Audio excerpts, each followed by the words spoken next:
Halo, assalamualaikum warahmatullahi wabarakatuh. Selamat berjumpa kembali dengan saya Indra Bonsai di channel Warung Kacir, kawanku. Channel yang menginspirasi, mengedukasi, hiburan dan lain sebagainya, kawanku. Oke, lanjut langsung, kawanku. Ini kita lihat di sini ada bahan bonsai sancang ya, kawanku ya. Nah, ini kawanku seperti ini. Akarnya sudah saya atur melingkar seperti ini ya. Batangnya lumayan, ini agak gede, ini lingkar diameternya. Nah, apa yang akan saya lakukan ini, kawanku? Saya akan melakukan pemahatan yang sebelah sini ya. Jika kita melihat secara seksama bahwa yang sebelah sini kurang bagus ya, kelihatan mendol ya, ini harus kita pahat, kawan. Kalau seperti ini, kawan, sebelumnya sebelum kita pahat, kita akan melihat kondisi sebelumnya. Ada videonya ini ya, ketika saya memilih cabang-cabangnya. Ini adalah videonya, kawanku.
Oke, kawanku, sebelum saya memahat di bagian ini, saya membuang beberapa yang tampak menghalangi pandangan ya, biar arahnya juga ke sana ya, ngeflat ke sana. Ini kita buang juga sebelah sini, kawan.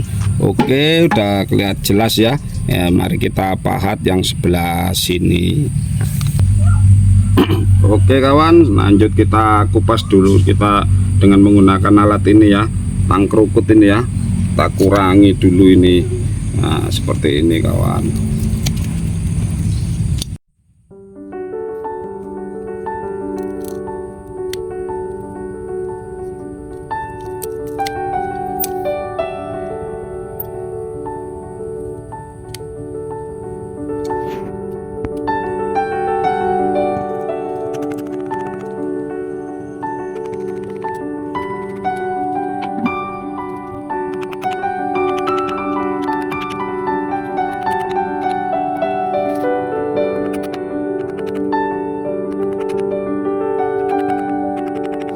Ya, oke, kawan, setelah kita kupas tadi, buang yang batang-batang yang sudah lapuknya itu ya.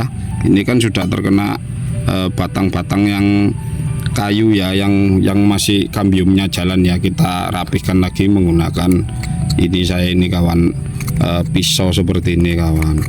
Nah, kalau sudah kering bisa juga kita menggunakan tuner ya, kawan ya. Pakai tuner, bisa juga dengan amplas ya, nanti ya kita amplas gitu, kawan. Kalau kita lihat ini ya, ini di sini nih terlalu mendol ini ya, ATT ini terlalu mendol ini di sini nih. Nah, ini akan kita kupas, kawanku.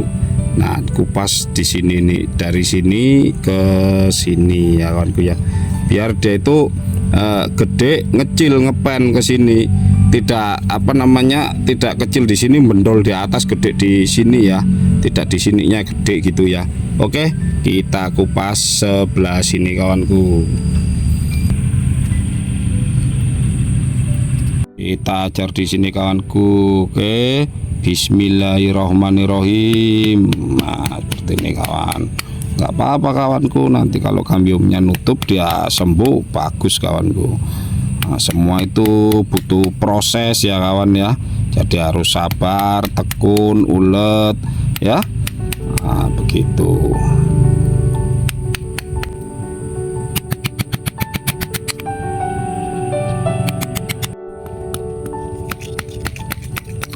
Oke kawanku ya, setelah kita pahat seperti ini, mengurangi seperti itu, kita rapikan menggunakan pisau ini ya kawanku ya.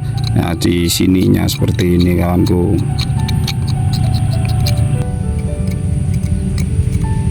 Ya paling tidak sementara seperti ini kawanku ya. Yang ini yang atas ini juga tadinya saya gituin kawan.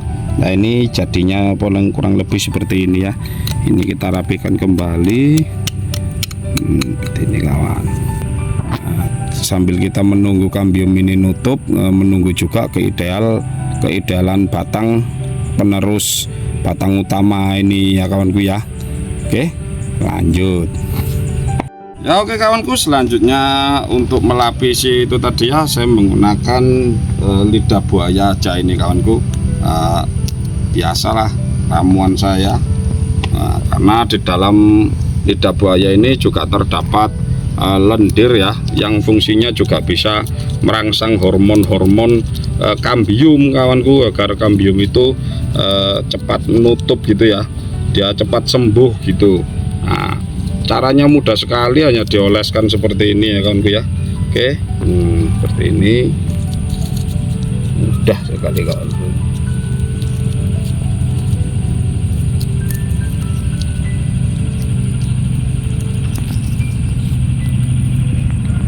Ya kawanku, selanjutnya setelah saya berikan lendir lidah buaya itu, saya berikan juga fungisida ya kawanku ya, yang berfungsi untuk membunuh jamur-jamur ini ya, agar tidak terjadi pembusukan yang parah gitu ya, masuk ke dalam sana kawanku. Ya kita olesi aja seperti ini.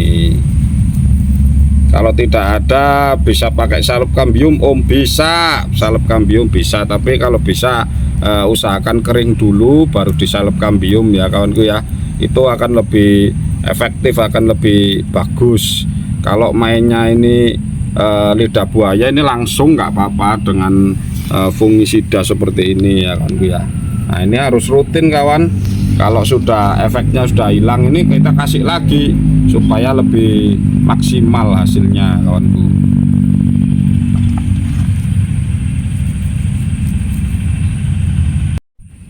Oke kawanku, untuk menambah kesan estetik, akar-akar ini kan masih tunggal begini ya, masih tunggal gini. Nah, sebaiknya kita pecah akarnya kawanku, yang sudah terlalu besar-besar kayak gini bisa kita pecah. Agar apa? Agar akar pun juga ada percabangan akar kesannya ya kawanku ya. Oke, kita mulai pecah akar kawanku, yang mulai yang akar-akar yang sudah kelihatan gede seperti ini kawanku ya. Biasa mecah akar seperti ini kawan. Untuk pemula ya, biasanya digaris dulu ya, biar tidak meleset gitu ya. Kalau yang sudah canggih ya, sudah pinter ya, langsung nggak apa-apa gitu ya. Nah gini kawanku, kita gunakan pisau yang lancip begitu. Oke, nah, kita pecah aja biasa gini. Nah kawan ya, udah pecahkan ya. Nah tuh kelihatan. Saya biasanya kalau mecah akar ini nggak saya pecah akar, belah akar sampai bawah langsung habis gitu kan ya. Yang pucuknya akar itu saya biarkan menjalar masih utuh gitu. Agar apa? Agar nutupnya itu cepat, sembuhnya itu cepat kawan gitu, seperti ini ya.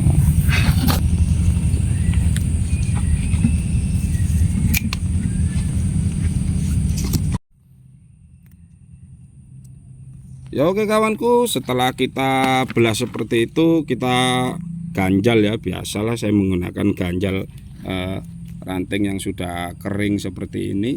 Nah kita cabut begitu saja kawan. Nah, kita pecah, belah lagi bagian yang lain. Nah sebelah sini ya kawanku ya. Nah,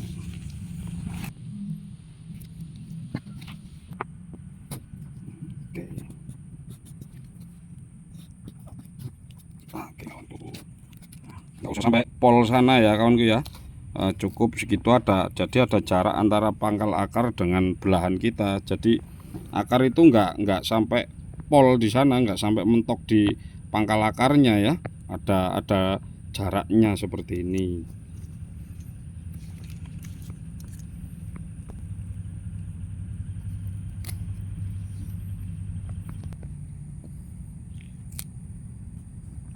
setelah kita tadi membelah-belah akar seperti ini ya, sudah kita belah beberapa akar yang kelihatan gede-gede ini, tapi juga ada yang kecil-kecil ini tidak saya belah karena kalau semuanya itu mempengaruhi stressing ya, pohon bisa stres ya.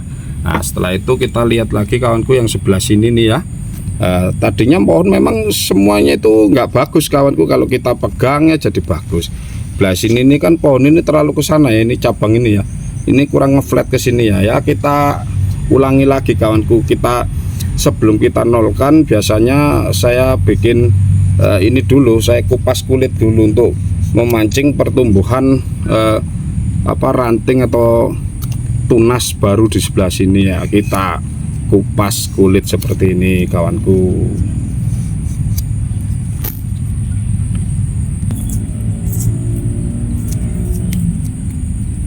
Oke kawanku, kita tuang kulitnya seperti ini ya. Ini adalah teknik jitu saya kawanku untuk menumbuhkan mata tunas agar tepat sesuai dengan yang kita inginkan ya kawanku ya. Biasanya setelah dikupas kulit seperti ini, bawah-bawahnya tumbuh kawanku ya. Baru kita buang yang atas ini atau kita tanam kembali.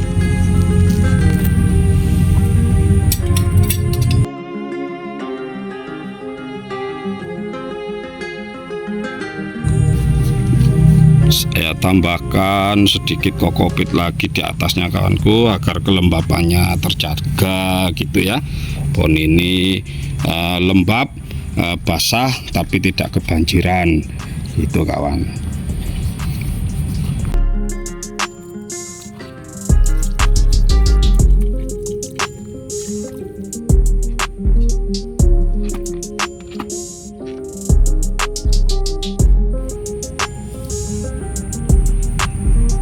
Ya oke kawanku, kurang lebih seperti inilah tadi dari saya Indra Bonsai ya kawanku ya, untuk mengoptimalkan sebuah pohon sancang calon bogel ini ya kawanku ya. Nah ini sudah saya belah akar, sudah saya pahat lagi. Kita lihat nanti bagaimana kambium ini menutup, kita koreksi lagi, kita kontrol lagi setelah paling tidak 1 bulan kemudian ya kawanku ya. Demikian dari saya Indra Bonsai, jangan lupa untuk dukung terus channel ini dengan cara like, komen, dan subscribe. Assalamualaikum warahmatullahi wabarakatuh.